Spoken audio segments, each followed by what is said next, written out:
Sibingelele bazalwane egameni elihle lenkosi yethu Jesu Kristu. Abefundisi ngingabingelela i-worship team, maspouses abefundisi nabazalwane bonke egameni elihle lenkosi yethu Jesu Kristu. Haleluya. Siyambonga uNkulunkulu bazalwane ngayo yonke imisebenzi emihle asenzela yona ebandleni lakhe. Sikhuleke bazalwane ngoba konke kwenzeka ngenxa yemkhuleko yenu. Ngicela sivule izwi lenkosi Genesis chapter 1. Mama Nzuza ngicela usifundele u26 uyogcina ku28. Ngazi noma ukhona nomunye ophethe iBhayibheli futhi lesizulu asifundele u1 John chapter 5 afunda u4 no5. Uma kukhona omunye futhi ophethe iBhayibheli lesizulu asivulele abaseKorinte bokuqala chapter 4 verse 20. Cela usifundele Mama Nzuza. uNkulunkulu wathi masenze abantu ngomfanekiso wethu basifuze babuse phezulu kwezinhlanzi zolwandle nezinyoni zezulu nezinkomo nomhlaba wonke nezilwanyana zonke ezinyabuzelayo emhlabeni. uNkulunkulu wamdala umuntu ngomfanekiso wakhe, wamdala ngomfanekiso kaNkulunkulu, wabadala owesilisa nowesifazane. uNkulunkulu wababusisa. uNkulunkulu wathi kubo, zalani nande nigcwalise umhlaba, niunqobe, nibuse phezulu kwezinhlanzi zolwandle nezinyoni zezulu nezilwanyana ezinwabuzelayo emhlabeni. Khona ungasifundela 1 John chapter 5 verse 4 and 5. Verse 4. Ngokuba konke okuzelwe nguNkulunkulu kuyalinqoba izwe. Lokhu kuyinqobo enqobe izwe, ukukholwa kwethu. Ngubani onqoba izwe? Uma kungesiye okholwa ukuthi uJesu uyindodana kaNkulunkulu na? 1 Corinthians chapter 4 verse 20. Chapter 4 verse 20. Ngokuba umbuso kaNkulunkulu awuyi ngezwi kepha ngamandla. Izwi lakho Baba liphilile linamandla. Khuluma ngalo Nkosi, siza ukuphila kwethu ngegama lika Jesu Kristu Inkosi yethu. Amen. Ngifisa ukufunda la uGenesis bazalwane 1 ngeamplified uverse 26 kufundeka kanje. Then God said, let us Father, Son, Holy Spirit make man in our image according to our likeness, not physically but spiritually, personality and moral likeness, and let them have complete authority over the fish of the sea, the birds of the air, the cattle over the entire earth, and over everything that creeps and crawls on earth. Hallelujah. Hey, ngashaya isingisi. Lord, hallelujah. Itopic yambazalwane ngifisa ukukhuluma ngayo ithi, the children of God have power over all kingdoms of the world. The children of God have power over all kingdom of the world. Abantwana bakaNkulunkulu banamandla phezu kwemibuso yonke ekhona emhlabeni. Imibuso ekhona emhlabeni kunombuso obumnyama, the kingdom of darkness, emelene nabantwana bakaNkulunkulu. Kube nama governments amaningi akhona emhlabeni wonke, but abantwana bakaNkulunkulu banamandla phezu kwalonke uhlobo lwemibuso ekhona emhlabeni. La isifunde khona lithi uNkulunkulu wafika wamdala umuntu. Number 2 kuJohn lithi konke sekuzelwe kuyalinqobiswa. Akamdalanga uNkulunkulu umuntu, wamdalela ukunqotshwa. Uthe esemdalile kwase kuthiwa konke futhi okuzelwe nguye kulenze janiswe kuyalinqoba. Wayesesuka futhi wambizela embusweni wakhe elithi umbuso kaNkulunkulu awumile ngezwi kodwa umi ngamandla. In other words, umbuso kaNkulunkulu esikuwona abazalwane umi ngamandla. And amandla kaNkulunkulu akukho mbuso emkhathini, akho madimoni, akho ma-setting e-government that can destroy the power of God, of the kingdom of God. Amandla esikuwo uNkulunkulu asinikeze wona supersede all the powers of the governments and demons. Yonke into ongayicabanga ayikwazi ukuma. Akhathali uhlaselwa yini. Letho kuhlasela iyavaya nje iyadlula. But ayikwazi ukuma. Into kumele senze bazalwane, you must understand uNkulunkulu omkhonzayo, understand ngendlela odalwe ngayo, u-understand nombuso kuwo ukuze unganyakaziswa izimo ohlangana nazo endleleni. Because uma ungayi-understand leyo nto kulula ukuthi uvele ushawe uvalo uma u-attackwa. Akuthi uthi masikhona abazalwane angeke si-attackwe. But don't worry, because leyo nto ayinawo amandla phezu kwakho. Ngiyazi kunezimo eziningi esidlula kuzo njengabantwana bakaNkulunkulu, but today ngizokutshela ukuthi lesimo odlula kuso asinawo amandla. Wena onamandla phezulu, wena ofanele usitshele leso simo ukuthi asigudluke. And uma usitshela leso simo sizogudluka. Izwi lenkosi bazalwane, kunesizathu ukuthi why uNkulunkulu wasidala ngomfanekiso wakhe. It was not a coincidence. uNkulunkulu wasidala ngoba esithanda bazalwana ngithi. Wasidala ngomfanekiso wakhe. Lithi-ke malichaza i-amplified. It was not physically likeness, but it was spiritually likeness. Kuthi sifuza uNkulunkulu thina ngomoya. Ingakho umuntu uma isindiswa uyakwazi ukumbona uma sefika ukuthi uyena ngoba kusindiswa inyama kodwa usindiswa umphefumulo wakhe. Alibona igama lika Jesu kushintshwa an inner man. Kodwa usuke usokwazi ukumbona ukuthi uyena lo ade phila ngalomzimba ezonweni. Kusuka uNkulunkulu ukusindisa in the spirit. Kusho ukuthi ngomoya okithi ngaphakathi sifuza uNkulunkulu exactly. Ayangazi uma siyezweni bazalwane.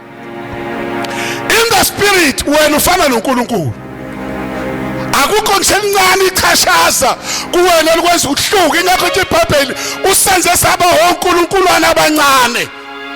Ngamanye amazwi amandla uNkulunkulu athe nawo anawo amandla nawe onawo. Haleluya. Ithi uNkulunkulu akwazi ukuyenza nawe unamandla okwenza njani? Njengoba uNkulunkulu wethu bazalwane engahluleki, kusho ukuthi nathi abantwana bakhe sinjani bazalwane? Asahluleki. Akukho lutho olungasahlula. Isizathu obanga ukuthi asidale singene enyameni ukuthi la emhlabeni akuphilwa ngomoya, kuphilwa ngenyama. Siyakhumbula noJesu ezofika abazalwane ukuthi noma ngoba efuna uzophila emhlabeni kwadinga angene kuMaria athathe lenyama le, kodwa kahle kahle newaye umoya. Ngoba ngisho ukuzalwa kwakhe lithi iBhayibheli uMaria wasibekele ngamandla kaMoya oNgcwele. Ngamanye amazwi wazalwa ngamandla. Yingakho uJesu ingabanga khona ngisho into eyodwa emehlulayo emhlabeni, ngisho amadimoni ayivele ikhalele uma embona uJesu, because wayenamandla ekuye. The same power uNkulunkulu awafaka kuJesu is the same power akuwe nami. Hallelujah. Amandla afanayo. Lithi iBhayibheli mawufunda uGenesis 2:7, uNkulunkulu wamdala umuntu ngothulu lomhlabathi, wayesephefumulela kuye umoya wami bazalwane. Kanjalo umuntu waba yini? Umphefumulo ophilayo. Ngamanye amazwi uNkulunkulu wathatha ingcenye yakhe wayideposita kuwe. why uNkulunkulu athatha ingxenye yakhe wayifaka kuwena? uNkulunkulu beyazi ukuthi emhlabeni mapha ama challenges esiyodibana nawo. Ubeyazi iplan bazalwane uSathane engakaxoshwa ezulwini ukuthi uzofika isikhathi azoxoshwa ngaso, and abantwana bakhe wabambathisa amandla kuye, amandla angaphezulu kwalamandla kaSathane anawo namadimoni, ukuze abantwana bakhe bangakhathazwa uSathane namadimoni, kodwa bakwazi ukumkhuza uSathane nokumbopha nokumqoba nokumahlula. Ingakho uNkulunkulu wathatha iphathi yakhe wayifaka kuwe. Ilento yaba nguSathane ke bazalwane aqasuke azontshontsha impilo yomuntu ayifake esonweni, ngoba wayibona umuntu ofana noNkulunkulu emhlabeni akangajabula. So uSathane wafuna ukwenza into eyodwa ukuthi asuse umuntu kuNkulunkulu. uJesu bazalwane wasenzela umusa, wasibuyisela the power, the original power. uJesu wayesenza ukubuyisela amandla uSathane athi sewantshontshile ngokususa kuNkulunkulu. By the time wamukela uJesu wena njengenkosi nomsindisi, bewuthatha original status sakho sepower. Hallelujah. Ukuze uphile emhlabeni ungakhathazwa yilutho, noma isitha sithi siyaqhamuka sithola ukuthi wena unamandla phezu kwaso. Udale kanjalo wena, ungumoya. Hallelujah. And lo moya ophila kuwe yilo moya lithi izwi lenkosi kuma Romans 8 verse 7, umoya owavusa uJesu Kristu kwabafileyo ephila kini uyakuvusa nemizimba yenu efayo ngawo lo moya. Lo moya ophila kuwe umoya ongahlulwa yilutho. Lo moya ophila kuwe umoya oyiqosha izifo. Lo moya ophila kuwe umoya ongahlulwa zinkinga nenkathazo. Lo moya ophila kuwe umoya ovusa izinto efileyo. Lo moya ophila kuwe uSathane uyawesaba, akakwazi ukumelana nawo, angakuhlasela kodwa akakwazi ukunqoba ngoba uphila ngomoya kaNkulunkulu. Uma uNkulunkulu engahluleki kusho ukuthi nathi asihluleki. Uma uNkulunkulu enganqotshwa kusho ukuthi nathi asinqotshwa, ngoba the same spirit that is in God is in us. Momntwana kaNkulunkulu hamba isifuba usikhiphe ngaphandle. It doesn't matter ukuthi uhlaselwa yini bazalwane, akusho ukuthi ngeke uhlaseleke, kodwa into emnandi ave kumnandi uhlaselwa into engenamandla. Bayisa bazalwane, ukuhlaselwa nje into engenamandla imikufa ikuhlasela ifana nevisit. Awustresseki uma kufika ivisit ekhaya, ngoba uyazi ukuthi akahlali nguna phakathi uyadlula. Ukhona stresseka uma uzofika ivisit, noma bangafika abawu5, kodwa kuba khona into yazi ukuthi noma bangafika kodwa baya, noma ngaba badla kangakanani mfundisi ungubani bayiqeda igrosa kodwa bese njani abakhile. Lezinto ezikuvukelayo, you don't have to stress ngama problems nenkinga ohlangana nazo bazalwane, because ziyadlula. Ngoba umoya okuwe unamandla phezu yonke imisindo kaSathane, phezu kwazo zonke inkinga. Umele uyishaye isifuba uthi Sathane, you are wasting your time, you are passing through. Angeke uhlale la ingule phakade, ngoba uJesu uqedile umsebenzi waze wathi kufaziwe.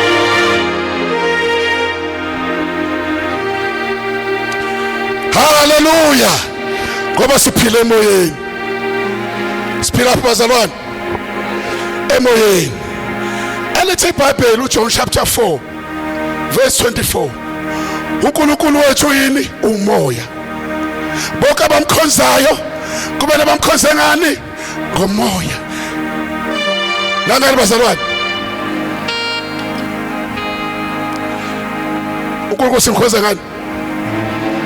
Ingakho nje iteam yethu, the Holy Spirit will come upon you with mighty power and you will be my witnesses. Into engenile ebandleni. Uyazi ukuthi sithi abazalwane sinamaqhinga.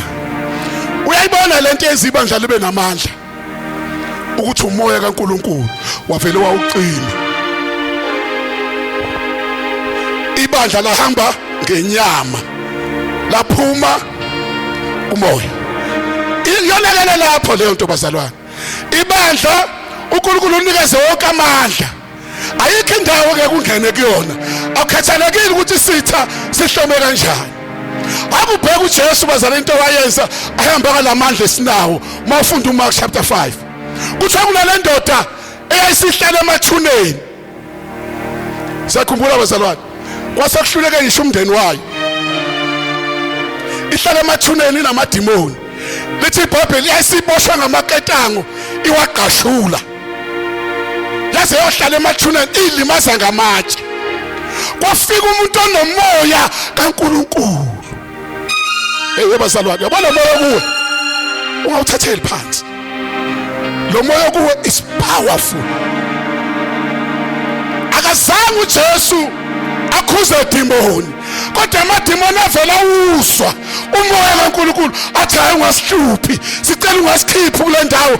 uJesu angashongo lutho ayicelela wona ukuthi ungcono sifake engulubeni ngoba imimoya ayikwazi ukumelana nomoya kaNkuluNkulu.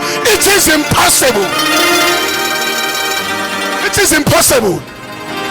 Owatshela uJesu ukuthi phumani aphuma engulubeni sakhulu kudela olwandle. Lithi iBhayibheli lo waphila same time. Ngoba sikho isimo esimelana nomoya kaNkuluNkulu okuwe. Ingakho nje sikushumana bazalwane ukuthi ibandla alibuyele kumoya engcwele. Ibandla libuyele kubazalwane. Because ibandla mali ngabuyeli kumoya engcwele lizofa. Sobulawa zinkinga, sibulawa zinkathazo, sibulawa zinhlupheko ngoba uSathane uthatha izinto zethu ayibambe because we are not alive in the spirit but we are alive in the flesh. Ibandla liphila enyameni aliphili kumoya. That's why kunama problems angaka khona ebandleni. Bazalwane, we must go back to the spirit of the Lord. uJesu wenzile umsebenzi. We must maintain the power. Uyasina bazalwane, ake nje sibonele mayingane zakho ehlushwa ama drugs awukhathazeki uvela ungene kumoya ngoba vele umuntu wani bazalwane uthi ngalela kaSathane ingane zami uyayidedela njengamanje ninamadimoni enibopha ingane zami kama drugs yasidedela njengamanje ngegama lika Jesu. Elamadimoni awanashazi. It doesn't matter bazalwane ukuthi uzothatha isikhathi esingakanani ukuthi ingane zakho ikhululeke kuma drugs, but the time ungena kwelika moya uhamba kwelika moya ugijima kwelika moya uyohlutha ingane zakho emandleni esitha. Umoya ulwa nomoya. Ngeke ulwe umoya usenyameni. Ngeke, it's impossible. Amadimoni avela kwazi. Kuna abafana bamprofeti abafika kwenye indoda besenyameni. Khumbula mfundisi bathi bayikhulekela ithi amadimoni abashaza bahlubula ingubo. Bathi siyamazi uPaul, uJesu siyamazi, uPaul siyamazi. Ningobani ni? Yabona mntaka baba, kuyingozi kuba ikholwa elivala amehlo kumoya. I am telling you, yabona uma ikholwa elivala amehlo kumoya kuzoba very difficult uku-enjoy insindiso yakho. Because imimoya abazalwane la ngaphandle futhi uSathane uya-activate ufaka imimoya enamandla kakhulu ufuna ukudestroy ibandla. Into ezosiza ibandla ukuthi liphile ukuhlala kumoya oyingcwele. Ngoba vele thina sidale ngumoya sifuza uNkulunkulu ngani bazalwane ngomoya. Hlala kumoya. The thing is not a nice to have. Yabona ukho umkhuleke ngikhuleka every day. ngokuthi baba ngigcwalise ngamandla kaMoya Ngcwele. Fill me with the power of the Holy Spirit. Angifuni ukuhamba ngengqondo yami, angifuni ukuhamba ngamandla ami, but ngifuna ukudirectwa nguwe. Ngoba angifuni ukuhlulwa izimo bazalwane. Ziyafika izimo kodwa into emnandi mawuhleli kumoya. uNkulunkulu senze kanjalo bazalwane. Sabantu bakamoya. Awufundela uRomans 8 verse 9. Romans 8 verse 9. Mhlawumbe ungawufaka lapha mawusutholile. Kepha nina anisenyameni kodwa nikuye umoya. Nina anikho enyameni nina. Nina nikubani? Umoya. Nina nikho kuphi? Enyameni. Nina nikubani? Right? Uma umoya kaNkulunkulu ehlala kithi. Umoya kaNkulunkulu ehlala kithi. Kepha uma umuntu engenaye umoya kaKristu lo kasiye owakhe. Akasiye wakhe. Kusho ukuthi ubelonga kwi-kingdom of darkness ephakathi endlini. Yabona amademon fanele mayiza kuwacabanga kabili kathathu because mayibona wena abona the glory of God through the Spirit of God in you. Kodwa umoya kaNkulunkulu bazalwane sayicishile. Ingakho uApostle Paul abhalela ibandla lebaseThessalonika 1 Thessalonians chapter 5 verse 19. Angifundele. Khona into abakhuza kuyo. Ngoba lo moya inkinga yakhe lesimamkela uyacima. Utshela ukuthi usagcwalisiwe ngathi akasekho, usayithulele nje. Usuyihambela wedwa. And muko wa disconnect abazalwane kumoya kaNkulunkulu uba itarget esitheni. Chapter 5 verse 19. Verse 19. Ningamcimi umoya. Ningamcimi. Ubani bazalwane? Kusho ukuthi uyacima. Njengoba abanye bekhosha nje mawukhuluma indaba kaMoya Ngcwele athi hayi thina sayagcwaliswa. Asadinga ukugcwaliswa. Kwalawo nkani ona nje usayicimile ngoba umuntu onomoya Ngcwele akanayo inkani. Hallelujah. Kwalenkani ona nje uthi hayi thina sesamamukela umoya weNgcwele ayikho lento okuthiwa fanele siphinde sigcwaliswe. Kwaleyo nkani is a sign ukuthi umoya kaNkulunkulu unjani usayicishile because umuntu onomoya kaNkulunkulu uyayithoba. Baba mkhulisi ungangifundela laphana la kwaba seThessalonika bokuqala chapter 5 uverse 19 khona into engiyithandayo lapha ku amplified.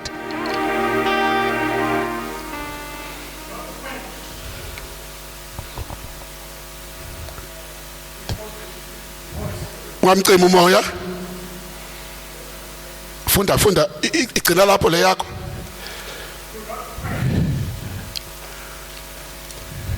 The Holy Spirit in ayikama kuma brackets ngifuna lawo ka kuma brackets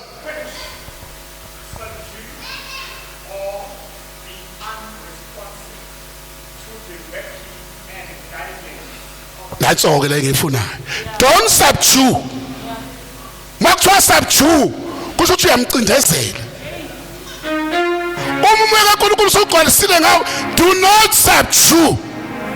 Musuku umcindezela ngoba kathanda kwenziwa kanjani umoya kaNkulunkulu. Umcindezela kanjani? Ithina leli kuma bracket.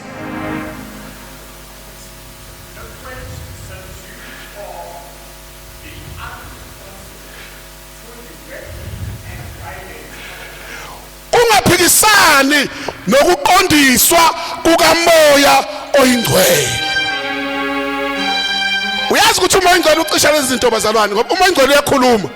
Lithe iBhayibheli mayisefikile yena uzoniholela kulo lonke ini bazalwane. Ngamanye amazwi umoya Ngcwele umcisha kanjani ufika kutshele. Athi mbuyazi hamba uyothandaza. Manje ngoba uyayibona indlela yakho uthi ivalekile. Athi umzalwane hayi ngizothandaza ngo5. uvuka ngo-12 athi hamba uyokwenza njani wena uyapostpona by so doing uyamcindezela umoya ingcwele athi umoya ingcwele wembuyazi uyababona labo ojwayelene nabo ukuthi njalo manje nabo nikhuluma ngamagama abantu suka kubo kusho umoya ingcwele phuma kulabangane nabo wembuyazi ukuze uzophila impilo enjabulisayo mina ngithi kumoya ingcwele ayikade ngajwayelana nabo bazothini uyamcindezela athi umoya ingcwele awuyekele ukukhuluma ngamagama abantu usho kumbuyazi Mbuyazi uyathanda ukukhuluma ngamagama yekela umbuyazi aqhubeke njani ilento ecisha umoya oyingcwele ebandleni likaNkuluNkulu ukungamlaleli umoya oyingcwele ufuna ukulalelwa the more umlalela umoya oyingcwele is the more bazalana uthola amandla nokubhekana nazo zonke izimo ekhona and amandla kumlalela umoya oyingcwele awaveli kuwe into kumele yenze umoya oyingcwele mayikhuluma athi Mbuyazi ukukhuluma amagama abantu moya ingcwele yazi sengiyahluleka ave ngithanda ukukhuluma amagama abantu kodwa ungisize ngipha amandla uthi ngingakhulumi ngani ngoba awuyeki ngamandla akho utshela yena futhi ukuthi ngisize abese yajabula uyakusiza uzizwe ungasavuma ukukhuluma ngamagama yazi kunabantu abathi babehlele ekhaya badla idina lehla kamnandi maye kwafaka igama lomunye umuntu kathi ucishani bazalwane abazalwane banamhlanje bazalwane uyazi ungaze ubabuke esontweni ukuthi bayakholwa banezinto abazenzayo esithe abazi kahle uyazi futhi mawukholwa wenza into ephambene nentando kaNkuluNkulu umoya ingcwele uyakutshela ukuthi lento i-wrong athi umzalwane hayi as long bangangibona abazalwane as long abazalwane bezinjani uyazi abazalwane banamhlanje basaba abazalwane abanye kunoNkuluNkulu kanjani uthe enza into yakhe abeqalaza akekho ngaziyo la uthi akekho njani omazi uyabona the fact ukuthi wenza into uthi akekho kwaziyo la leyo nto yenzayo wrong ucindezela umoya ingcwele because usengasatshelile ukuthi lento yenzayo akufanele uyenze and uyena ozokunikeza amandla okuphuma kuyo namhlanje ibandla abazalwane lisivivi ibandla lilukhomba bazalwane because kucisha umoya oyingcwele umoya oyingcwele uyakhuluma abazalwane abalaleli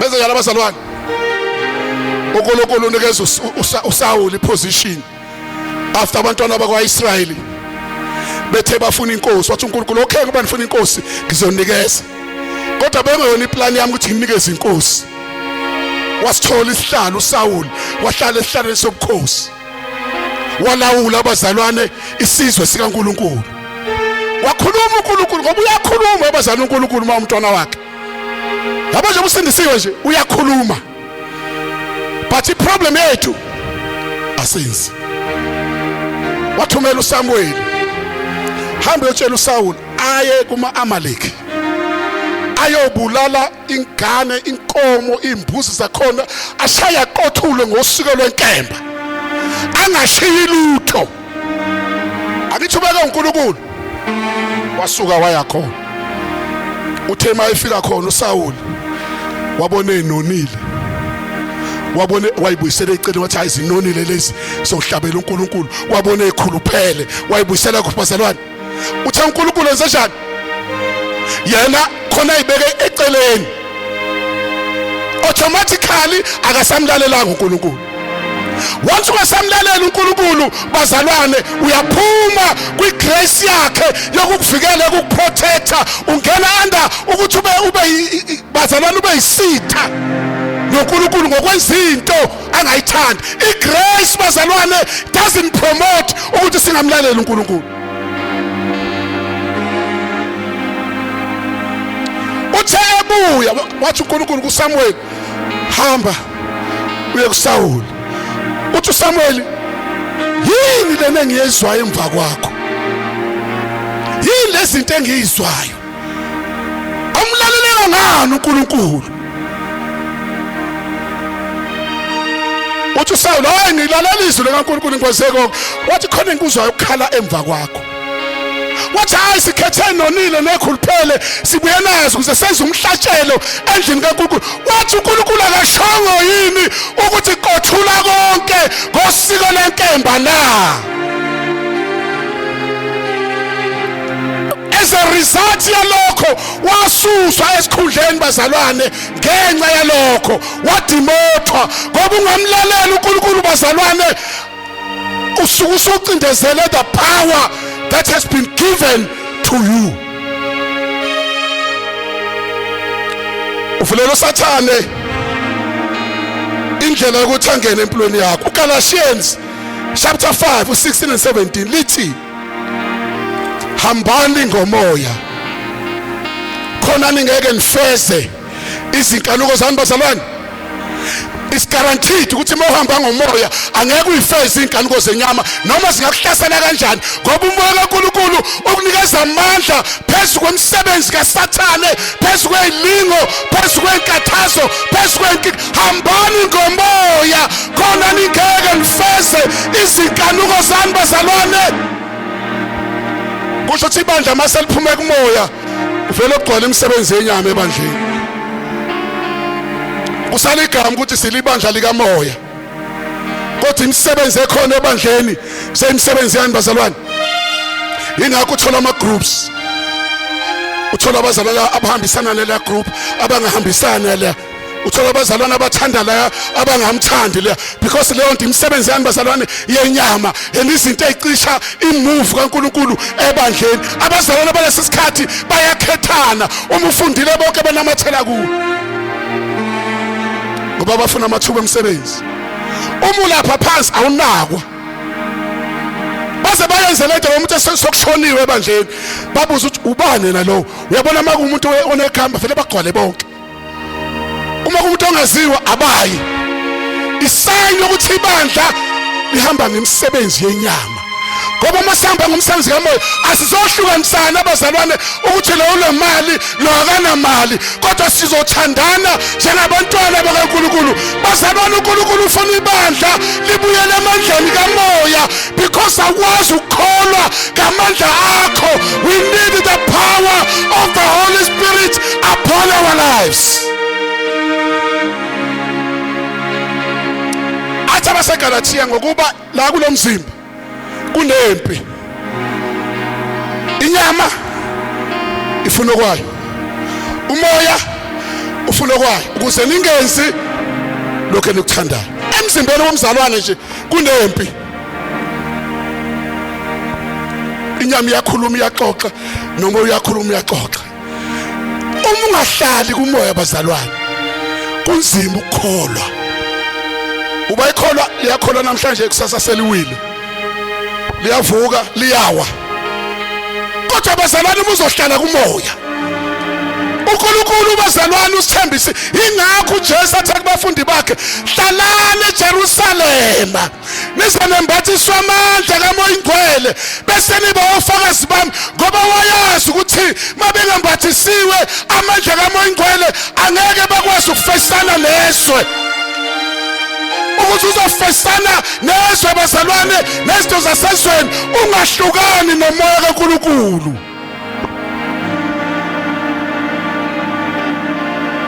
Ungahlukani naye.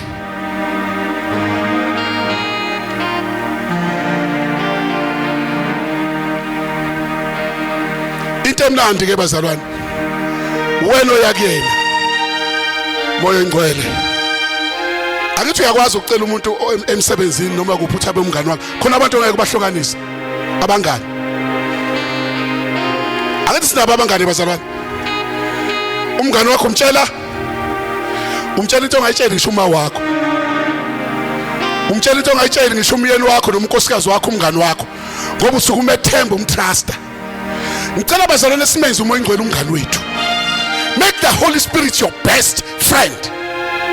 You won't go wrong bazalwane. Menza uMoya Ingcwele abe umngani wakho. Umngani wakho alishoni la ungakhulumanga naye. Yashona bazalwane. Akisho umnganyana lo omncikisile, ngisho best friend. Uzothi mngani wami yazi sekuphela insuku embili singakhuluma yazi sengiyezwa nje ukhonte engasa connect kahle. Kodwa usho kumoya ingcwele. Yazi moya ingcwele ujabula kabi umthetho. Moya ingcwele I love you. Ungasho inteni have ngikuthanda moya ingcwele. Yazi into ongenzela yona iyamangalisa vele ajabula umoya ingcwele. Umnika amandla. uJesu sishiye naye bazalwane. Uma singahambi kumoya we will be failures. Lo moya okithi, umoya kunqoba, umoya wamandla bazalwane angeke usebenze. Uyazi thina nje abantwana bakaNkulunkulu mangifuna into bazalwane. Angibheki ngithi ngola malini emsebenzini. Ngivele bazalwane ngomoya ngene. Esitorum sasezulwini ngithi baba ngidinga lokho. Baba ngidinga lokho. Baba ngidinga lokho ngoba ngumuntu kamoya. Into zethu silanda ngomoya bazalwane. Into zethu silanda ngomoya kuNkulunkulu. Ngisho ngaphuma kuma statistics ukuthi amathuba omsebenzi awekho. You don't worry because wena uyangena kumoya uyolanda umsebenzi wakho and uNkulunkulu uzokunikeza wona ngesikhathi esi-right. Uyalahlekelwa uma ungekho kumoya. uJohane uthe bazalwane uthi umoya uJohane uthi uJesu umoya ingcwele akazokhuluma ngokwakhe kodwa uzothatha kokwami akuzwayo anibikele. Isho njalo izwi kaNkulunkulu. Umoya ingcwele akhuluma nawe khona bazalathi nginenhliziyo embili. Akekho umuntu onenhliziyo embili. Noma ungayisajara udokotela uqaqi yodwa inhliziyo. Awukwazi umzalwane nenhliziyo embili engithi ngithatha engithi ngiyeke. Azizimbili inhliziyo umoya ingcwele okhuluma nawe okugayidayo okuholayo. Lalela umoya woingcwele. Uma ngigula ngoba bakathi udokotela lesipha selapheki akuyithathi leyo nto bazalwane. Because uNkulunkulu uthethelela zonke izono zethu welapha zonke izifo zethu ngivele ngena kumoya ngithi baba ngegama lika Jesu ngilanda healing yami.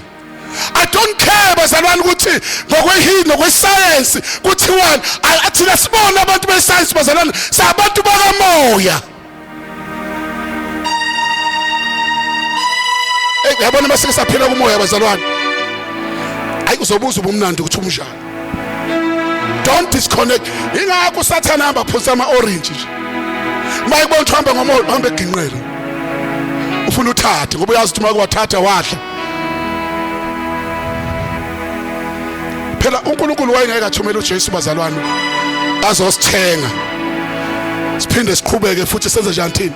Sidle la besidla khona kodwa sithi siye ezulwini. It's impossible. It is impossible. It is impossible ukuthi kusho singama amazwi siyaphika insindiso. Uma phela lesenje ngiyashaya. Yabona? Ngezwe lapha eThekwini kuthiwa khona indawo okuphuza khona ingceku isithela yikho baba. Ngathi ingceku bathi ziyophuza khona ziya distress. Ngathi distressa ngotshwala. Bathi kunzima lapha ku ministry. Ngithayibo sinikeza umoya ingcwele nje bazalwane. Akashanga ukuthi asidistress ngani bazalwane. Bathi siya distress iphuze makhona phuza ingceke kuphela. Besothi labo bantu labo ke mabafa bayizulwini ngoba bamamukela uJesu. Sisho njalo bazalwane. Sebebuyele enkambeni kodwa silose sithi baye ezulwini. Ayeke bazalwane akulona leli ivangeli. Ivangeli ubambelela kuJesu akuhole. Uthi nginoJesu wami ongiholayo. Hayi kuyafika inqana amaduphuzo. Futhi bakodlona sePokistoli lifika inqana. Angiphathi bakabona ibhodlela elithanda ngathi liyakhala linenyembezi ngaphandle. Athi usathe nishaya one sip. Athi uma ingcwele ungalingi. Athi qala umzalwane athi qala ashaye one sip. Ezulwini kusajatshulu. Usajatshulu yini bazalwane? Impilo yakho uyibeka engcupheni. Uyibeka engozini. Lithi iBhayibheli konke okuzelo uNkulunkulu kuyalinqobizwe. Lokho kuyinqobo enqobizwe ukukholwa kwethu. Ukukholwa sikwamukele bazalwane, sihlala kukho, asisuki kukho. Asikholwa uma sithanda, sikholwa ngoba uJesu usinikeze kona for free. Salvation imahala, umfundisi uNgubane wayichaza ifree bazalwane, but maintain salvation, connecta nomoya oyingcwele. Uyena kwazi ukukusiza ugcina ukukholwa kwakho. Ungaze ukhathazeke, uyazi ungawarisheke ukuthi ufuna ukuthola ukuthi imiphi imimoya esemkhathini. Kulabazalwane abakhathaze ngokuthi ufuna ukuthola ukuthi imiphi imimoya esemkhathini. Don't worry about amadimoni, hlala kumoya, because amadimoni awunamandla phezu kwakho. Noma ugovernment bazalwana ngashaya mapha ama-systems, we don't worry thina ngama-systems abeka ugovernment, because sihamba ngomoya. Siyakwazi ukungena bazalwane siyohlakaza amaplani kagovernment ahambisane nentando yethu. We don't worry ngama-structures asemhlabeni ngoba siyabantu bakamoya.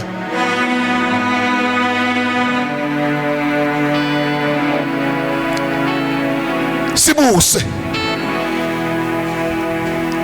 uthesi ubuso umhlaba, abantu abazobusa, abantu abahamba ngomoya kaNkulunkulu. Umoya kaNkulunkulu free bazalwane, Holy Spirit is free, but ufuna wena umlambele. Elithi izenkosi mafunda uMateyu 5, babusisiwe abalambele bomela ukulunga ngoba bayokusuthiswa. Ngamanye amazwi, if you have a hunger, noma kanjani uNkulunkulu uzokusuthisa. Ihanga yakho ibonakala ngokukhala, cry, ukhala nomoya oyingcwele. Cry bazalwane, because akekwazi ukukholwa without the Holy Spirit. We need the Holy Spirit bese siyamlalela.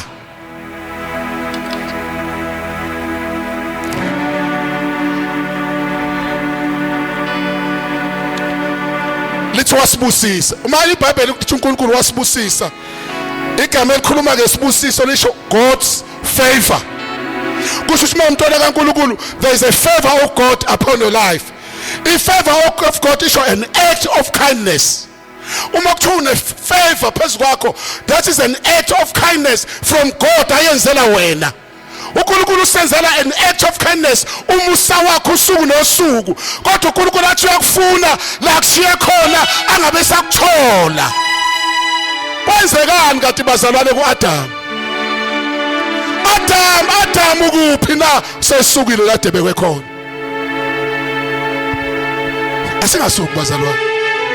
Ngiyazi ngoba ude bendlela kuyakhathaleka. That's why let's just lenkosi pray without ceasing. Ngoba amandla ethu okuhamba siwathola emkhulekweni. Alibona igama lika Jesu.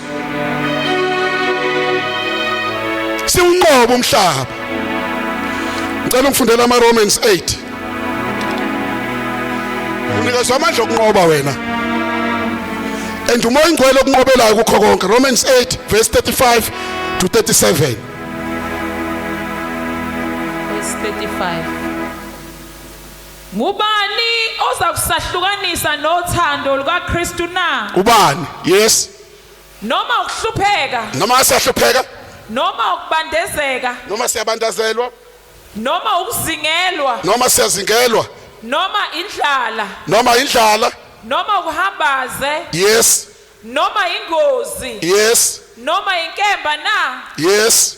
Kulotshiwe ukuthi ngenxa yakho sibulawa usuku nosuku, usuku lonke sithiwa izimbi zokuhlala. Into eyenzekayo kumzalwane mayisindisiwe.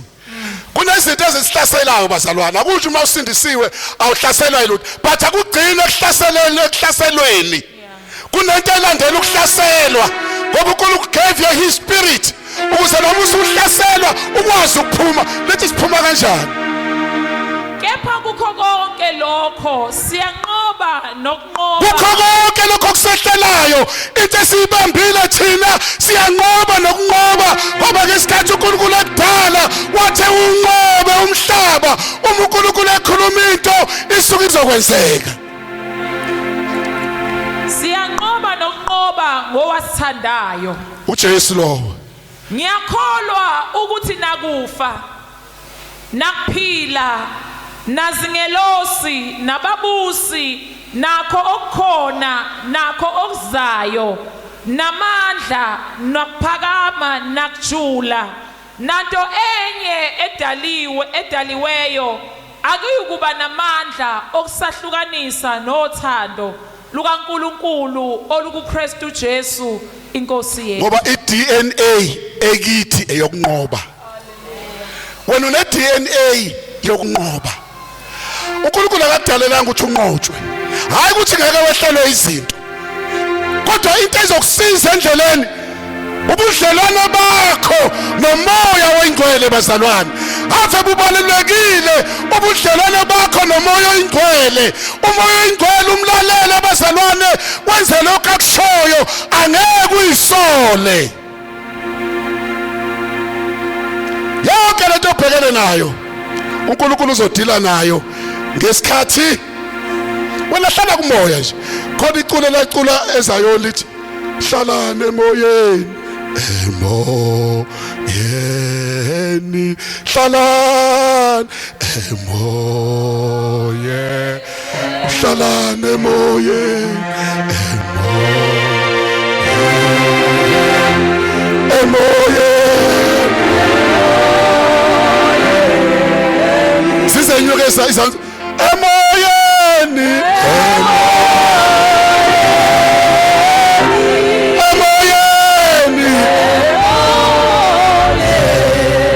Shalane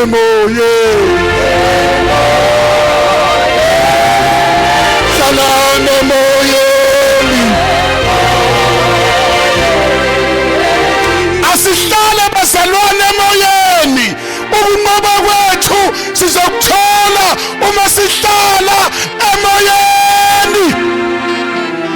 Ngifuna ukwenza isibonelo sokugcina ngabazalwane abahlala kumoya banqoba. Ngicela uvule uDaniel 6 verse 25 and 28. Bakhona abazalwane abahambile emhlabeni bahlala kumoya banqoba bayishintsha yonke igovernment yaloloswa kwasho inkosi yathi abakhonzele uNkulunkulu walabantu abahlala emoyeni.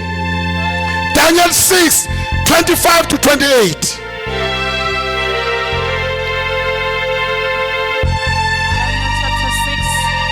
Verse 25 to 28. uDariyu inkosi wayeselobela bonke abantu nezizwe nezilimi ezikhona emhlabeni wonke ukuthi ukuthula makwande kinina. Ngenza isiyalezo ukuba ebuseni konke kobuso wami kusho inkosi uDariyu abantu bathuthumele besabe phambi kwaNkulunkulu kaDaniel. Uthi manje usekhipha isiyalezo sokuthi abantu abathuthumele besabe phambi kwaNkulunkulu kaDaniel. uDaniel uyena udirector emphosa engonyameni sokushintsha yena istatement manje sokuthi abantu abathuthumele kuNkulunkulu kaDaniel. Why? Ngokuba uNkulunkulu ophilayo kusho umuntu ongakholwa umi kuze kube phakade. Yes. Nombuso wakhe yiwo ongayokuchithwa. Yes. Nokubusa kwakhe kuyakuma kuze kube sekupheleni. Uyakhulula ophule. Yes. Uyenza izibonakaliso nezimangaliso ezulwini nasemhlabeni. Uyazi yini uDariyu shalonto bazalwane ubona omunye uNkulunkulu athi mayiphosa uDaniel emphandini wengonyama ingonyama sangamuhla wasekwazi ukubona uNkulunkulu wakhe ngoba uDaniel akavumanga ukukhuleka komunye uNkulunkulu sekushawa isiyalelo sokuthi 30 days kumele kucela kuDariyu kungacela kuNkulunkulu lithi iBhayibheli uDaniel wavula amawindi wawabhekisa eJerusalema kathathu ngosuku njengokwenza kwakhe akangasatshiswa isitha. Praise the Lord. Ngokwenza lokho wawushintsha wonke umbuso kaDariyu wathi abasaba uNkulunkulu akacompromisanga uDaniel bazalwane. Abazalwane banamhlanje bayacompromise ngevangeli baqashe ngegrace. Ngicela usifundele uDaniel chapter 3 verse 28 and 30. uDaniel bazalwane walimela iqiniso kubisa ukuphila kwakhe ingakho sesihlabela sithi ukulalela ngesinye isikhathi kubisa ukuphila kwethu ngoba kumele ummeli uNkulunkulu bazalwane noma ngabe impilo yakho isengozini ngoba by so doing uNkulunkulu uzoyiveza wayiveza kuDariyo uDariyo kwayena athi akhonza uNkulunkulu lothe ephikisana naye ngenxa ye lifestyle kaDaniel. Verse 28. uNebukadnesari wakhuluma wathi makabongwe uNkulunkulu waoShadraki noMeshaki noAbednego. Siyezwa bazalwane ade bephonse esithandweni somlilo ngenxa ukuthi bangakhothamanga esithombeni sakhe asenzile segolide uyena lo sayishintshayo futhi uthi makabonge uNkulunkulu kaShadraki noMeshaki noAbednego wayesho njalo othumile ingelosi yakhe wakhulula izinceku zakhe ebezimethemba zaze zaguqula izwi lenkosi Jesus zanikela imizimba yazo ukuba zingakhonzi zanikela imizimba yazo bazalwane zingakhuleki kuNkulunkulu noyedwa uNkulunkulu wabo kuphela banqaba ukukhuleka kunoma imuphi uNkulunkulu bazalwane asiguqi bazalwane kunoma imuphi uNkulunkulu siguqa kuNkulunkulu odala izulu nomhlaba siguqa kwinkosi yamakhosi siguqa kophakemeyo siguqa konamandla wonke asikhothami kwamanye amakhosi asidli noma yini. Verse 30. Inkosi yabaphakamisa oShadraki noMeshaki yabaphakamisa yes noAbednego esifundeni saseBhabheli baphakanyiswa sebephuma esithandweni somlilo ngoba bamela uNkulunkulu wabo umuntu onomoya kaNkulunkulu bazalwane uma noNkulunkulu wakhe akamdayisi ithi iBhabheli thenga iqiniso ungathengisi ngalo ngoba ukuthengisa ngeqiniso bazalwane kuletha iqalekiso namabhadi.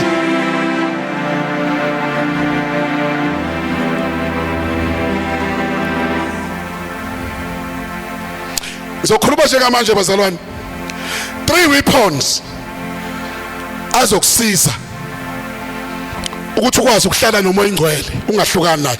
3 weapons. Number 1, prayer. Ayi isikhala esinzima leso ngikuthathe lapha la kuMatthew chapter 4 uJesu wayigcwele amandla kamoya ingcwele ethi iBhabheli waholela umoya ehlane ukuba lingo uSathane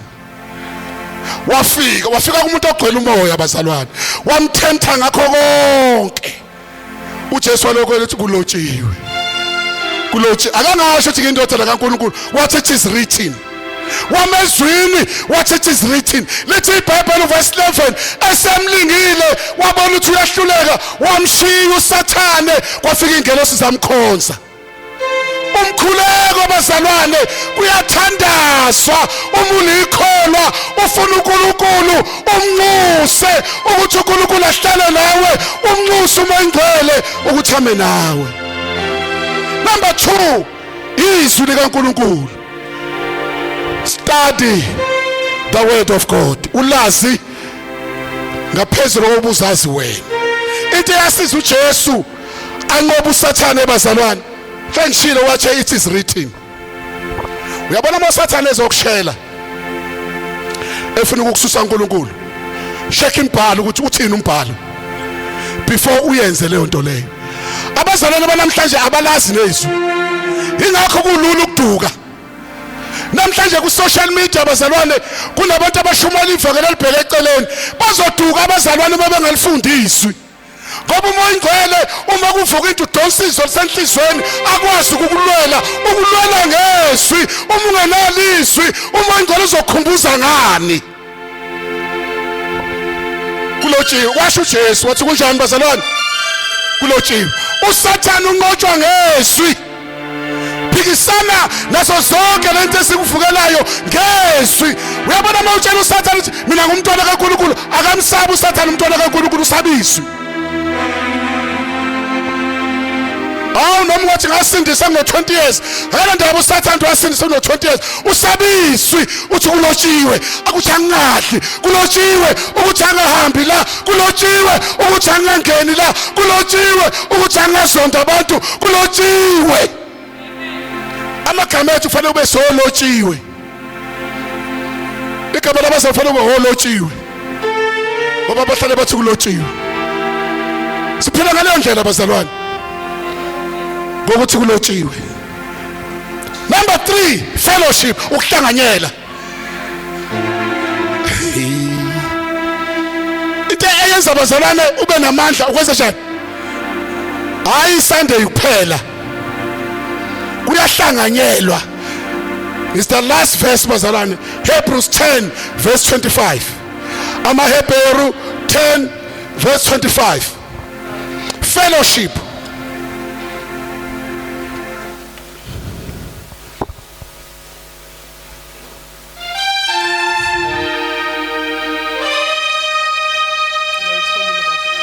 Ngicela afunde seyitholile bazalwane, Hebrews 10 verse 25. Verse 25. Singakuyeki ukuhlangana kwethu njengomkhuba wabanye. Singakuyeki ukuhlangana kwethu njengomkhuba wabanye. Kepha masivuselelane ikakhulu njengokuba nibona usuku lusondela. Njengoba sesibona bazalwane usuku lusondela, asikakuyeki ukuhlangana. Ngoba ekuhlanganeni siyavuselelana. Ingakho ibandla lifoma ama-structures even during the week ukuthi abazalwane bengakuyeki ukuhlanganyela. Kunama home cells bazalwane kuzo zonke igceme labazalwane bethena khona ukuhlanganyela, ngoba umzalwane okhonza ngesonto ingozi, ngoba ngesonto sesijahile. Ukhona nje abafika ngo-11 la, ngo-11 inkosi ikena ngo-9, ngo-quarter to 12 usethatha ikhwama zakhe uhamba yakhophose ngisashumayela, akajahe lutho, ujake okwenza i-window shopping emall. Ngoba uSathane uyabakhipha abantu ekuhlanganyeleni, akafuni uSathane abantu bajwayelane nokuhlanganyela, ukwenza ube busy. Ama-home cell noma ngakubuza ukuthi what is the reason ungayihambi home cell, nawe wazi ukuthi why, kodwa uyihambi ngoba uSathane akabafuni abantu abahlanganyelayo, ngoba uyazi babehlanganyela bayavuseleleka, umoya oyingcwele uba strong kubantu abahlanganyelayo. Umuzi umuntu othi hayi eyadonsa lele home cell, uhapa 7 zoshaya akafika ekhaya kunale yasophi engifuna ukuyibona, aza ayeke ukuya enkonzweni ngenxa yesophi. Isophi awuvuselela umoya bazalwane, kodwa udinga into evuselela umoya. Wabazalwane asiqwashe insuku zimbi. Uma silabhekile abazalwane sizogunywa isitha elithi izinkosi siyabhodla njengengonyama, sifuna somgwinya lithi melelani naye niqinile ekholweni, ithi eqinisa ukukholwa enye yaso i-fellowship. Njengoba ungahlanganyeli nje uthembeni. Tuesdays nama prayers abantu abezi ngiyasebenza kusasa, ingena ngo-5:30 iphume ngo-6 noma quarter to 7, asikaze kushaya u-7 sila. Okay, uhlale ekhaya hayi uyasebenza, it's understandable. Ngize mina la ngiyakufica ekhaya ukakalali ubuka i-TV, kodwa uthe awuyi ukuphray ngoba uyasebenza uja kulala.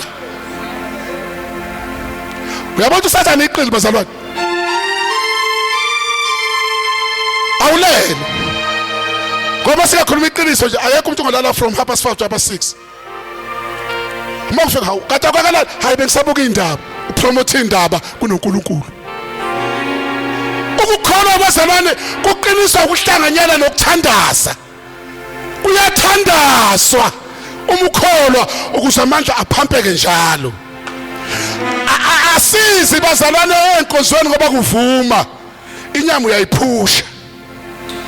Ukubabone labantu laba abakhetha ubusuku bonke balo hey akukho nengoma engakanani hey kushama latha ama disco lat hey abahamba bathi hey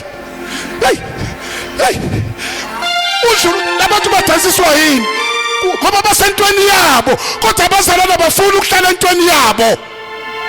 Abazalwana bafuna ukuhlala kuNkulunkulu. Wabazalwana sihlale kuNkulunkulu. Uma sihlala kuNkulunkulu sizo-excela ekholweni wethu provided sihlala kuNkulunkulu. Asime ngenyawo mfundisi usibeke ngicela uzokhuleka. Ngihlanze emoyeni